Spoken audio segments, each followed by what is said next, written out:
Welcome, brothers and sisters. My name is Eros and I am the Maker.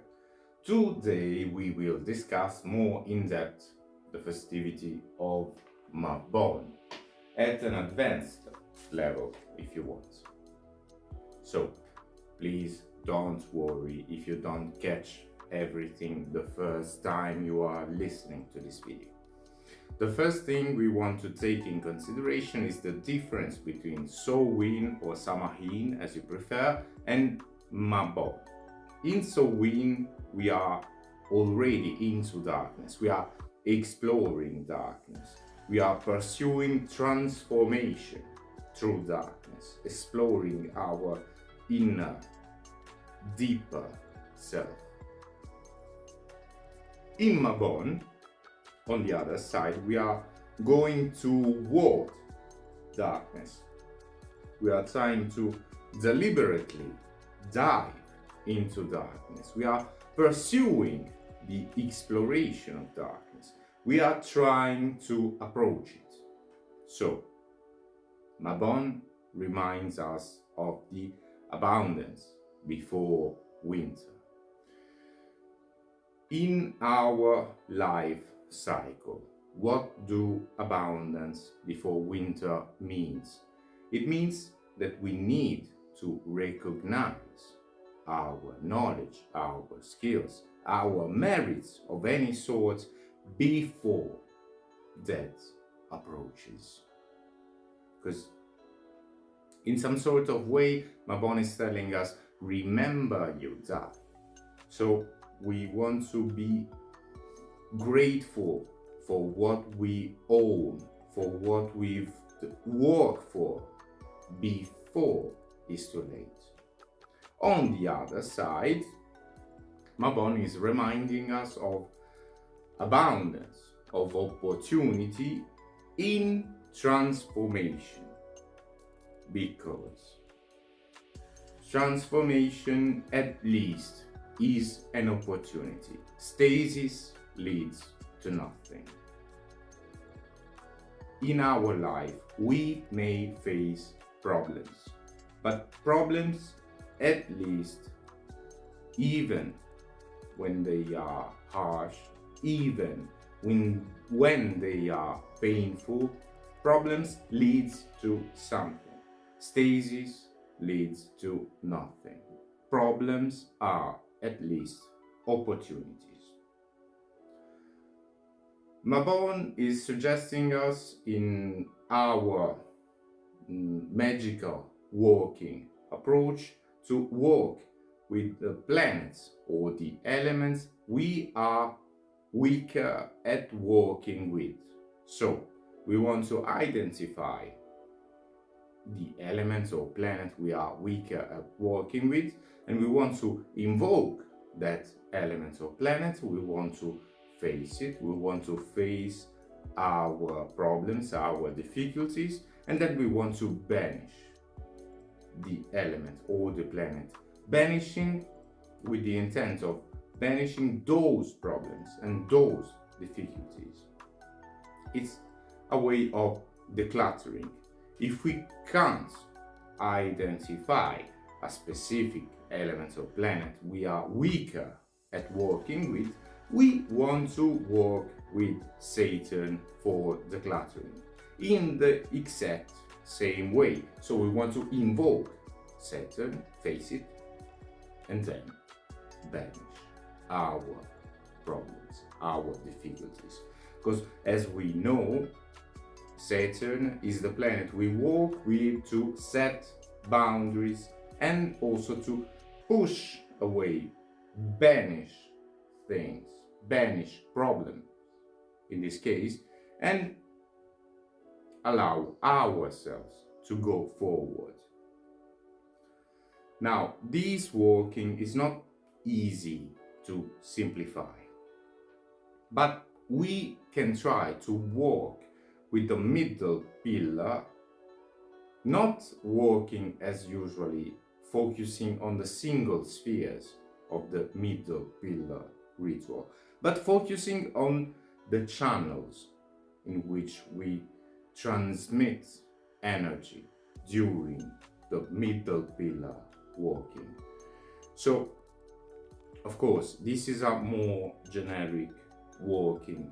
It's not the exact same thing as working with single elements or plants, but at least we can start to develop our skills. Now, in this case, alchemically speaking, in Mabon we are facing the precipitation of the resulting material of our alchemical transformation for new transformation. So we are waiting for the material to sediment so we can walk anew, so we can build ourselves anew, because we are, as you already know, in continuous change. If you want to make an analogy with the principle of gender, quoting the Kybalion, in this case we want to work with our opposite gender, hermetically speaking, of course. So we want to work with the darker side of our feminine, if we are males, or masculine, if we are females, or whatever you feel is the opposite gender for you, to be receptive toward the darker side of that spectrum, to accept, and you may say, an homeopathic dose of that side of ourself that will be always present into the darkness, to be determined to confront it, so we can be and become determined to confront darker times with ourselves and in our life. Now, for my brothers and sisters at an advanced level of an hermetic approach, we want to dive, as always, into goetic powers, but we want to dive into a deep analysis of those goetic powers. And while we are mything, we are evocating those goetic powers, we want to, on the opposite side, ask for revelation of our darker side directly to those powers. So we want to ask for revelation about ourselves. For my brothers and sisters on a more pagan approach, we want to work with the realm of hell, and we want to work with hell. So we want to explore our deepest self, while we are also exploring the ways of our ancestors.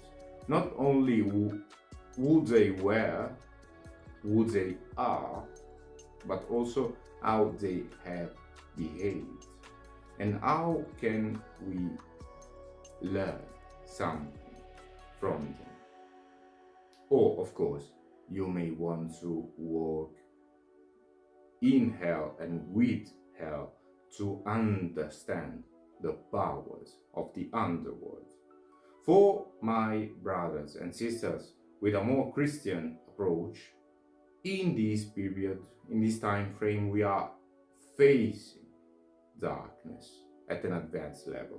So we want to explore our sins, of course, if you believe in the moral concept of sin. We want to explore our darker side to understand how to be able to make personal decisions.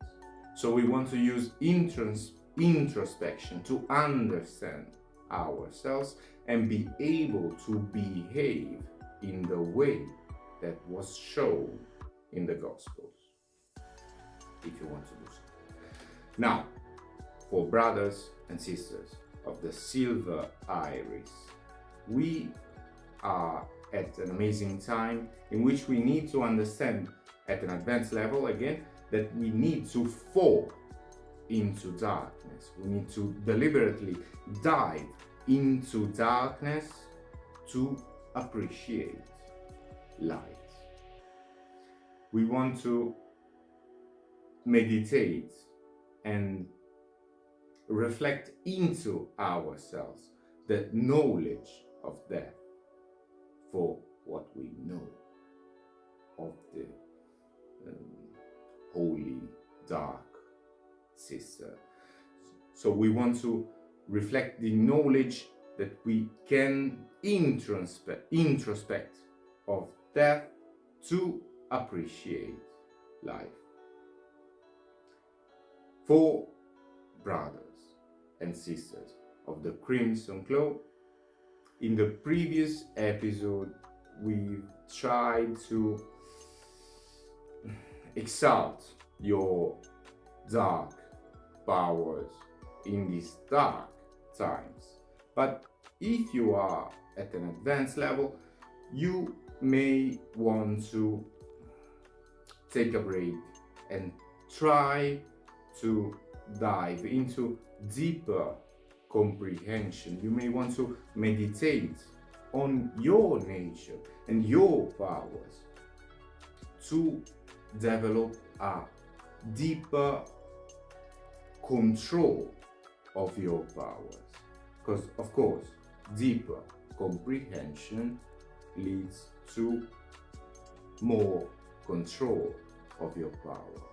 And control is always leverage.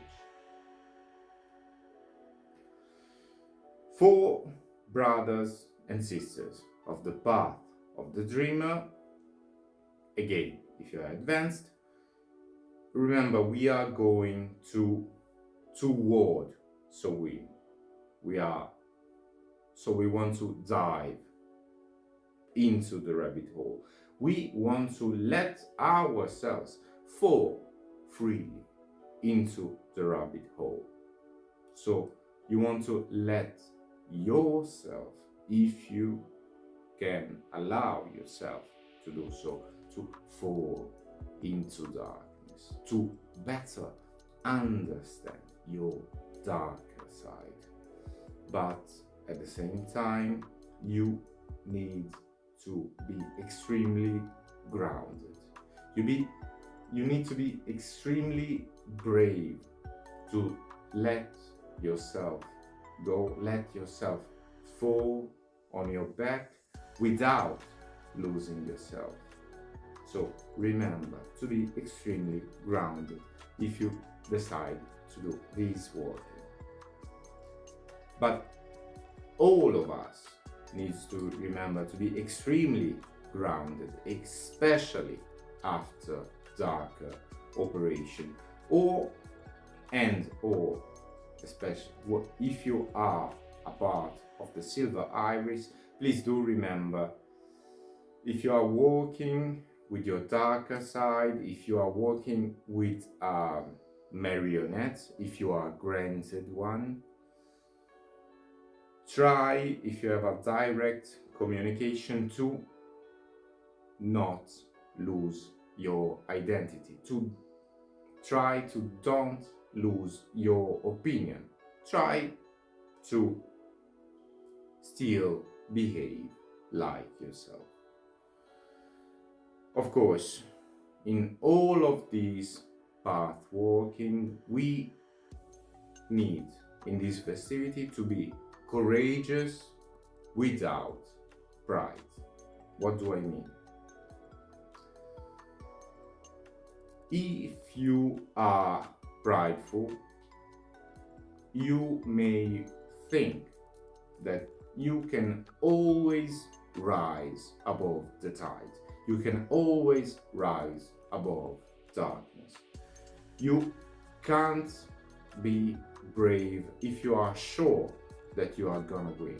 So, to be courageous, we need to dive deeper. We need to explore deeper. We need to let ourselves go, even when we are risking something. Of course, this requires preparation. And in our studies, we need to be concentrating without obsession. We want to be focused, but never obsessed. Now, I know this has been a complex one. I deeply thank you for your kind attention. I honor you if you got until this point, and may eternal light always shine